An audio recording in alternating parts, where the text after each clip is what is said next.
Now let's see this question. V is greater than or equal to M is equal to T is greater than X. R is less than T greater than or equal to S. Now conclusion 1 is saying that R is less than V, which means they are talking about the relationship between R and V. So R is here and V is here. Now we are supposed to find out what is the relationship between these two, right? So now if you observe it, the common point here is T, right? Now let's see how V is related to T and R is related to T. From that we can find out how V is related to R. Okay, now if you see this, M is equal to T, therefore I can directly substitute in place of M T. Therefore I will get V greater than or equal to T. Whenever you have equal to sign, you can substitute the other one there, right? So if I substitute directly T here, I'll get V is greater than or equal to T. And what about the relationship between T and R? T is greater than R, right? Which means T is greater than R. Now if you observe it, T is in the middle and V and R are on the either sides. Therefore you can assume that the relationship between V and R is V is greater than R, isn't it? So the minimal common point is greater. Therefore you can say V is greater than R. Yes, it is given that only, right? V is greater than R. Now conclusion 1 follows. Now let's talk about conclusion 2. Conclusion 2 is about S and X. So X is here, S is here. What is the common thing? X. Now let's see what is the relationship between, common thing is T. So T is greater than X, right? And coming to this, T is greater than R. Now if you observe it, X and R, okay, so T and S, right? So here T is greater than or equal to S. Okay, so T is greater than S, T is greater than X, and T is greater than or equal to S. Now if you see this, both X and S are on the same side. So whenever they are on the same side, we don't know which one is which, right? When they are on the either side, we can say the relationship, but then when they are on the both same side, if you assume that T is here, both X and S are on the other side, right? So we will not be able to say which one is okay. So since T is greater, I think you can put both X and X here, right? So we will not be able to say which one is greater and which one is less. So this conclusion cannot be concluded from these statements, right?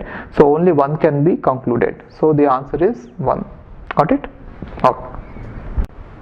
Now let's see the second one. So these are the inequations given. P is less than E, less than or equal to R, greater than F. E is greater than or equal to M, R is less than T. And the conclusion, first conclusion is T is greater than M. So the first relationship is between T and M. Now if you observe it, T is here and M is here. What is the relationship between these two? So direct relationship is not given there. So between T and M. Now let's try to derive it somehow using all these statements. Now if you see the common part between these two statements, there is nothing in common. So I will not be able to get anything over there.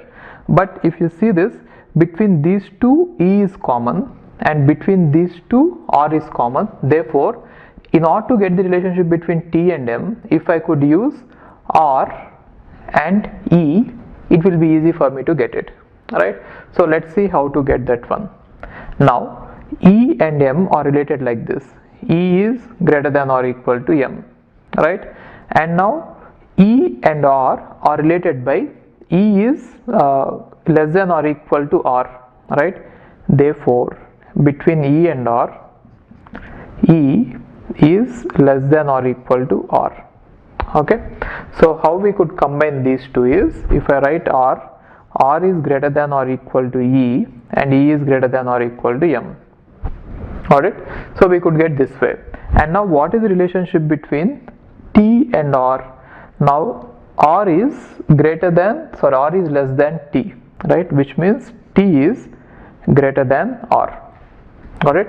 So now we have to derive the relationship between T and M from this. Now if you see this, the minimal common relationship between them is greater. Therefore T is greater than M. So this is right. So conclusion 1 follows from these statements, that you can say it. Now what about conclusion 2? We shall see it now.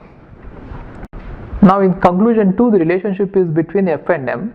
Now if you see here, F is here and M is here. So what is the common part between these two? So F is here and M is here. The common part between these two is E, right? Let's try to derive the relationship between E and F first. So the relationship between E and F we cannot find out here, right? So the reason is we are having different inequalities, right? So we will not be able to find out what is the relationship between E and F, right? And so we will not be able to find out what is the relationship between M and F. Are you getting this? Since we cannot say anything here, so only thing common here is E, and we are not able to find out the relationship between F and E, therefore I cannot find out the relationship between F and M. So I cannot say anything over here, right? So conclusion 2 doesn't follow. So only 1 follows and 2 doesn't follow, so you have to pick 1 here, right? So what is 1? Only conclusion 1 follows. Okay, now let's see this question. So the statements given are R is equal to Q, less than or equal to I, greater than or equal to M, equal to E, and other statement is I is less than Z. Now one conclusion is Q is less than or equal to E. Now here the relationship is between Q and E, which means between these two, right? So since M is equal to E, you can substitute this M with E here. Therefore what you get here is Q less than or equal to I, greater than or equal to E, right? So this is what you are getting. This is the only relationship you can get. Now in these relationships, this is about inequalities, right? I mean, this is less than or equal, this is greater than or equal to. So whenever you have anything like this, we will not be able to decide anything, right? So we cannot decide the relationship between Q and E from this relationship, right? So this concluding this one is wrong. So this cannot be concluded from the statements. Now coming to the next one, M is greater than Z, right? So now here M is here, Z is here, and the intersection is I. So what is the relationship between all this is? Now if you see the relationship between I and M, it is clear that I is greater than or equal to M, right? And what is the relationship between I and Z? It is clear that I is less than Z, right? Now if you try to combine these two, okay, now M is less than or equal to I is less than Z. This is what you can derive, right? The reason is the smaller among all these three is looking like M, that is why I am putting M there, okay? And now what is the relationship between M and Z? The minimum common thing is between less than or equal to and less, it is less. Therefore M is less than Z, but here it is given as M is greater than Z. Therefore even this one cannot be concluded from the given statements, right? So neither 1 nor 2 cannot be concluded, so the option is 4. Okay. Now let's see this fourth question.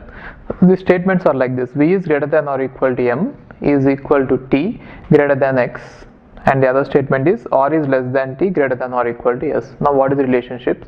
I mean, here the conclusions is given as, first conclusion is the relationship is between X and R. Now X is here and R is here, right?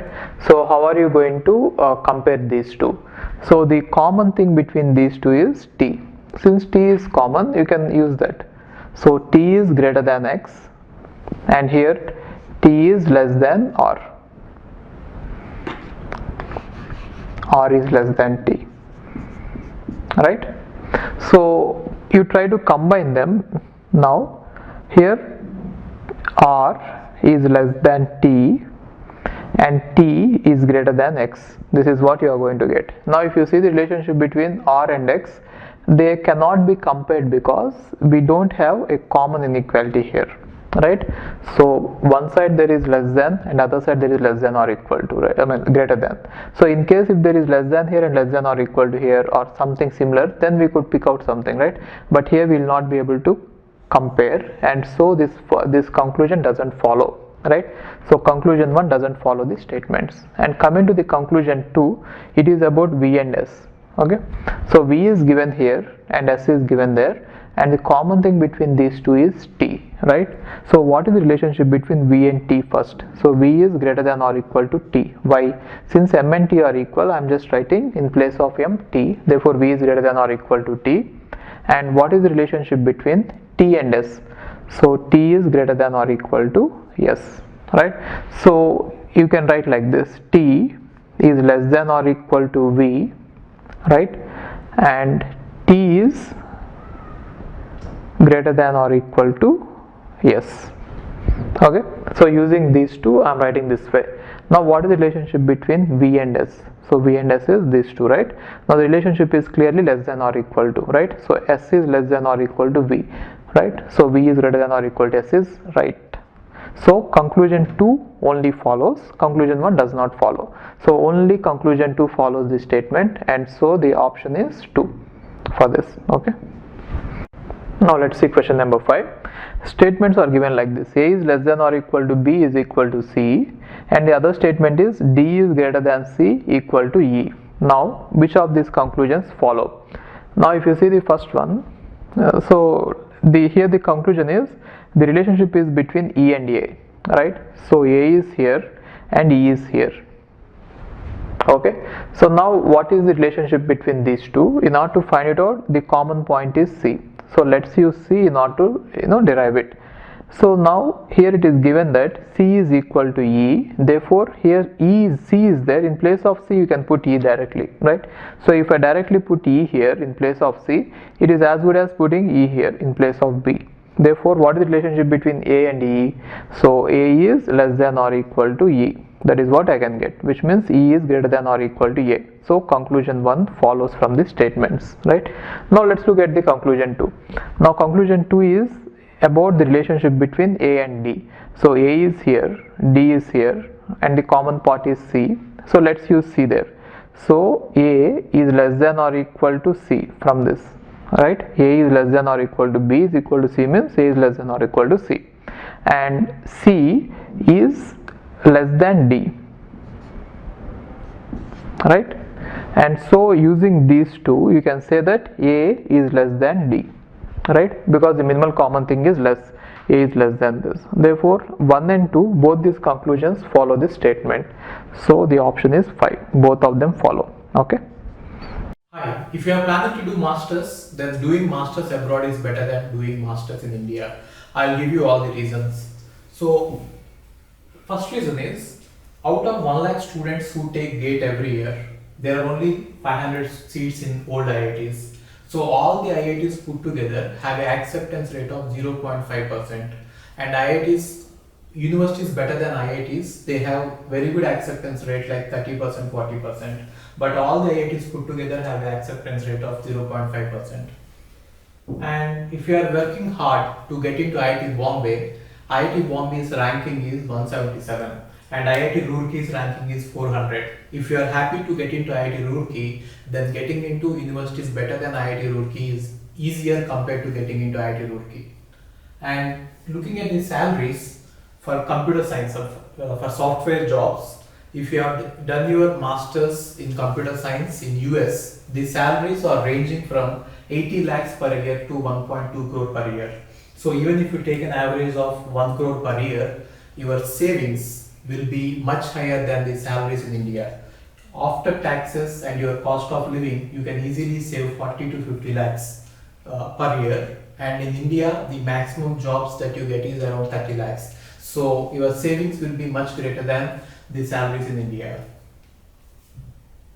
And these are all the services that we provide. University shortlisting. So depending on your profile, we will shortlist what are the universities that you have to apply, and statement of purpose building, and then LOR guidance, and GRE and English test assistance, and education loan assistance. So you don't have to have any collateral, which means without any security, now you can get education loan. Getting education loan is very simple these days, and whatever the amount of fee that you have a range of universities. You can apply for 10 lakh universities, 20 lakh universities, or 50 lakh universities. But whatever it is, you are going to get complete education loan, and you can pay off your education loan in 1 year after you get a job.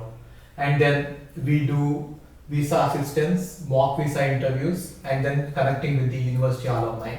So now you might ask why we should join Game of Visas. So the answer is we have 90% success rate, 99% success rate.